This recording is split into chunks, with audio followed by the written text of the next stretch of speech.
Amigos, bienvenidos a una nueva transmisión más. Es un placer estar nuevamente con ustedes. Servidor Ir Rodríguez, transmitiéndoles desde su canal Pregonero Informa. Antes de irnos de lleno a la información, si es de su agrado, apóyame con ese like, compártela para que pueda llegar a más gente y se entere esta información. De antemano te quiero desear que tengas un excelente martes. Ya estamos a 16 de agosto del 2022. Si me estás viendo por primera vez, muchísimas gracias por tu tiempo y por tu espacio. Solamente pido tu apoyo con la suscripción y activando la campanita para que te lleguen al momento toda esta información. Señores, pues reaparece la señora Margarita Zavala y no se esperaba estas preguntas que le hizo directamente esta periodista Brenda Peña, quien dicho sea de paso, la dejó mal parada. En algunas preguntas simplemente se veía su cara como, bueno, ¿y esta entrevista de qué? Porque le dio, digamos que al clavo, en preguntas que simplemente demuestran que esta señora en particular, pues simplemente miente. Y claro que hay aquí las pruebas y se las vamos a mostrar. Y sobre todo, el cinismo que manejan. Y claro que siguen y quieren seguir viviendo del erario público. Fíjense ustedes, fueron preguntas directas. Directas. Porque la señora hemos visto que en su participación en la Cámara de Diputados simplemente no ha hecho absolutamente nada. Nada. Vean ustedes, porque así se le fue, ahora sí que directo, de frente, ante estos cuestionamientos. Y sí, con esta carita van a ver ustedes a Margarita Zavala, porque de igual forma, vean ustedes cómo contesta. Muy bien, y hablando justamente de este camino, que seguimos en la ruta de esta pregunta del futuro político de Margarita Zavala y cómo después de tener estos cimientos en el PAN, eres primera dama con tu esposo al frente del país, Felipe Calderón, y sigues en la vida política muy activa de México. ¿Cómo es para ti enfrentar esto? Ahora que nos comentas tu trabajo en el Congreso, hemos visto estos señalamientos todavía por el caso de la guardería de C, es un tema que sigue vigente. En febrero veíamos esta publicación en el libro de Arturo Saldívar que todavía no viene a tocar este tema. ¿Cómo es para ti enfrentar esto en la Cámara? ¿Cómo es para ti enfrentar muchas veces ser un blanco de señalamientos de acciones que tomó el presidente Felipe Calderón y que todavía hoy en día aprovechan luego estos foros en la Cámara para referirse a ti? ¿Cómo es para ti enfrentar esto? Bueno, sí, así es la política cuando no se habla con verdad. Entonces, más bien, todos los señalamientos, incluyendo el de la Corte, que no viene en su libro, sino lo dijo en una entrevista, pues sirven al lacayismo propio del que estamos viviendo, de sometimiento de las voluntades a un solo señor y al presidente de la República, que es el caso y que los tiene sometidos. Sirve mucho más a eso que a la búsqueda de la verdad o al genuino discusión. Nunca he rechazado ningún debate ni ningún diálogo, pero desde luego pues sé que en gran parte un gobierno que instala el discurso de odio da banderazos para que cualquiera utilice cualquier pretexto, incluso el dolor de otras personas, para atacar. Y es el caso. Ahora, me dicen eso y mil cosas más, porque cuando... ¿Qué más te han dicho? Cuando hacen todo el tiempo los ataques que tienen contra mi esposo, pues también se van contra mí y quieren quitarme autoridad en cualquier discusión. Pero la verdad les ganamos los debates, porque no tienen ni siquiera consistencia en sus conocimientos ni en su propia información. Entonces, realmente ni siquiera me ha mellado ni mis ganas de luchar por México, ni mi decisión de buscar la verdad y de decirla. Y al mismo tiempo, cuando estoy en comisiones, me parece que mi actitud, que siempre ha sido pacífica, mucho más que la de ellos, ha sido más en encuentro y en diálogo que en confrontaciones. Que mi trabajo legislativo no me lo pueden criticar ni tantito, y también creo que eso es importante, me daba autoridad frente a Morena, que no hacía más que atacarme y bajo cualquier pretexto. La verdad es que ojalá ahora que volvamos a sesiones, pues volvamos con un sentido más de diálogo y de búsqueda de la verdad, aunque lo dudo por lo que estoy viendo. Estoy viendo una persecución a la disidencia, a quien disiente, estoy viendo una justicia que es selectiva y entonces no es justicia, estoy viendo un aparato del Estado contra aquel que levanta la mano y dice, quizá yo quiero ser jefe de gobierno, ese aparato de Estado que está metido contra quienes contra el coordinador de los diputados de mi grupo parlamentario, contra el propio alcalde de Benito Juárez, pues me parece nada más actitudes poco democráticas. Pues ahí va el primero, diciendo que siempre le entra a los debates. No, bueno, por eso cuando le encararon una vez ahí en la Cámara de Diputados, se sintió ofendida y acudió a la Comisión de Ética. La diputada Margarita Zavala Gómez del Campo, quien se refirió a los intercambios que hubo durante su participación en tribuna, por lo que anunciaron que presentarán una queja ante el Comité de Ética. Pues normalmente están contestando con violencia hacia mi persona y hacia muchas diputadas. Y por supuesto les duele que les digamos que ellos solo están administrando la pobreza y por eso responden así. Sobre este mismo tema, la diputada Cecilia Patrón se refirió a esta queja ante el Comité de Ética de esta Cámara de Diputados. Vamos a presentar en los próximos días, pues hoy que ante la Comisión de Ética de aquí del Congreso, pues ya un extrañamiento de este comportamiento que es recurrente en contra de la diputada Margarita Zavala, que es una mujer que está haciendo su trabajo y que además tiene la libertad como parlamentaria de hablar y de subir a tribuna y dar su punto de vista, como lo tenemos la libertad todos los quienes somos diputados.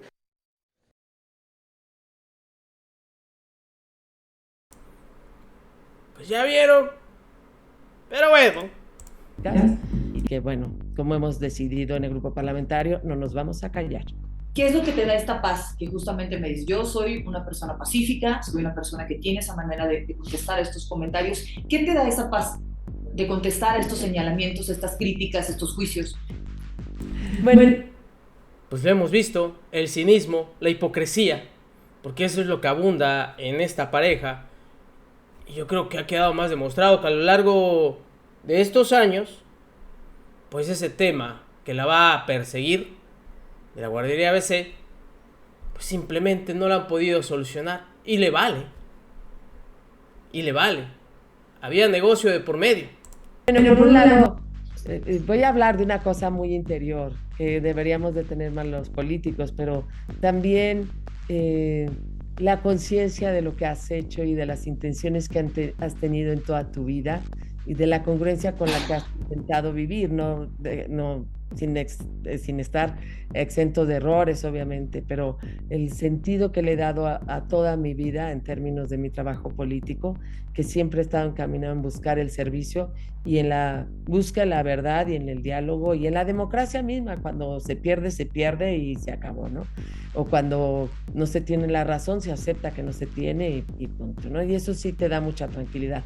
En lo particular tengo una vida interior que fortalecido y que me permite también saber dónde está lo trascendente y saber que hay muchas cosas que obedecen pues a presiones a mis adversarios, a presiones, a sometimientos de la voluntad, a una dependencia respecto de cargos o de un estilo de hacer las cosas que sé muy bien que no es su intención dañarme, sino obedecer al tirano. ¿Y Margarita Zavala aguanta eso y más?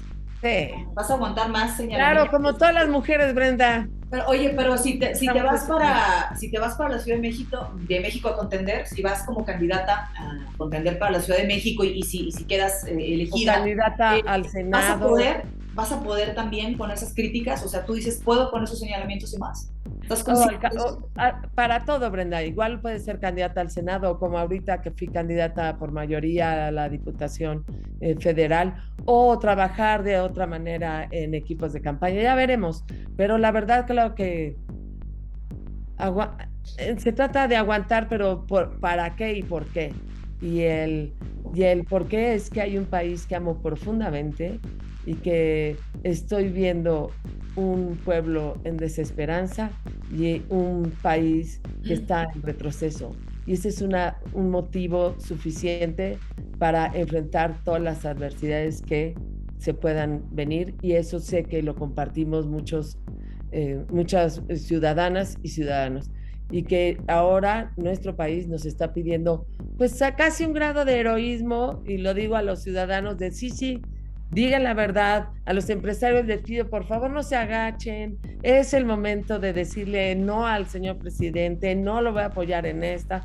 Es el momento de dar los pasos y por la libertad de nuestro país, y creo que estamos en ese punto de inflexión. En ese sentido está mi disposición, y sé que cualquier candidatura pues puede generar mucha animadversión. Ya generó, y créeme que haber sido candidata a la presidencia de la República independiente, pues tampoco fue sencillo.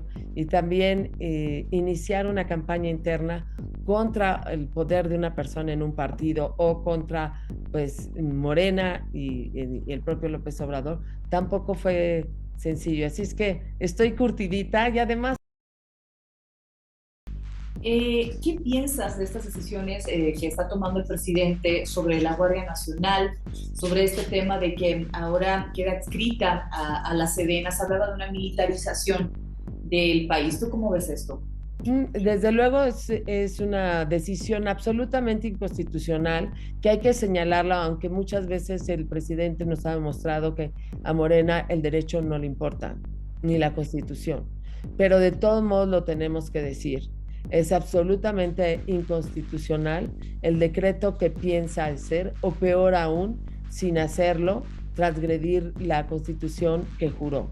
Y que en ese sentido el Congreso y todos los diputados, y Brenda, te diría obviamente los del PAN, los de la oposición, pero incluso los de Morena, es un ataque a la dignidad del Congreso de la Unión decir que no le importa la Constitución. Es un ataque a la dignidad de los congresistas, y Morena debería por lo menos uno decirle al presidente que está equivocado. Es un tema de división de poderes, de la cual el pueblo de México nos está confiando y que tenemos que cuidar. Es que desgracia, y eso por un lado. Por otro, el problema que ha tenido de seguridad no es si la Guardia Nacional entra al ejército o no. El problema es que se ha cruzado de brazos, ha dejado pasar al crimen organizado cuando no han acordado. Y el problema es que no han defendido a México ni al pueblo de México, sino que los han puesto a merced del crimen organizado. No es un asunto de organigrama y dónde va un cuerpo policíaco. Nos han mirado con desprecio al ejército y a la marina, que más las utilizan para llevar botargas a partidos de béisbol. Los han despreciado en su dignidad constantemente, porque no les han permitido ni defenderse. Los han despreciado porque ni siquiera los han acompañado del dolor después de que murieron en el servicio a la patria. Y venir a decir que ahora lo quiere cambiar ahí violando la Constitución, pues ni siquiera es la solución. No. Ah, caray, ¿verdad? Qué hipócritas son. Y hasta para sus vacaciones, no uno, vean cuántos helicópteros de la Fuerza Aérea, porque los señores querían ir a vacacionar. Para eso sí se servían, ¿no? Para eso sí. Qué hipocresía. Y eso es poquito. Dice que no inició con Felipe Calderón la militarización, y obviamente todo relacionado con el crimen organizado. Pues no sé si ustedes han visto estas declaraciones de Camilo, quien en su momento, para esas fechas, controlaba la plaza y en Mazatlán. Y vean, ahí pagaban $20,000 a los federales, que aproximadamente al día de hoy están como 400,000 pesos, porque era fácil meter la mercancía de México, vean, de México desde Colombia, durante el sexenio de Felipe Calderón y Genaro García Luna, y aterrizaba en aeropuertos federales. Ah, mira, nada más. ¿Cómo lo dicen? Puchadores. Puchadores. Pero como dicen como dice el correo, ¿no? Gracias a los puchadores, los de arriba se han enriquecido, ¿no? Sí, pues, o sea, es que el negocio estaba, imagínate, de Colombia a México, dobletear, güey, de un día para otro. Antes era muy fácil, la subías en el avión en Colombia, de volada. Pagabas, para separar el día, pagabas $20,000 en México, Ibas, separabas $20,000 cuando estaba García Luna. Con todo ese sexenio de García Luna. Genaro García Luna. Sí. Pagabas $20,000 a los federales, pero si no te llegaba ese día, ya perdías ese dinero, era una multa. Porque muchas veces te cambiaban la salida de Colombia porque caía gobierno o algo y se perdía. Pero, o sea, aterrizaba literal en un aeropuerto normal. Sí. O sea, no como lo vemos de que en la avioneta, en una pista clandestina. No, aterrizaba así en el aeropuerto. La misma gente te lo sacaba a la Unión Federal y te entregaban. En las películas se ve, ¿no? No, bueno. Fíjese. Así la hipocresía de Margarita Zavala. Han doblegado a México al servicio del crimen organizado en muchos estados de la República. Hablemos mejor de eso. Muchas estadísticas ahora que hablan de cuándo comenzó la militarización. Dicen, bueno, la militarización comenzó en el sexenio de Felipe Calderón, se siguió con Enrique Peña Nieto de manera fuerte y ahora muchos lo señalan, sigue con Andrés Manuel López Obrador. ¿Tú lo consideras así? No, eso para empezar yo creo que sí hubo una estrategia. En el caso, bueno, en los años del 2000 al 2012, particularmente en la propia de Felipe, con la objetividad o la subjetividad que traigo evidentemente, pero que esa misma estrategia que sí se demostró que iba disminuyendo la violencia, pues me parece que se debilitó un poco en los siguientes años, pero que en estos 3 años ha sido realmente de brazos caídos y de entrega y de sumisión al crimen organizado. No ha habido ninguna estrategia. Los abrazos y no balazos no ha sido ni siquiera una estrategia, ha sido una frase que ha justificado la no acción del Estado y la cobardía de la autoridad. Y eso ha sido en perjuicio de nuestro país y de la seguridad.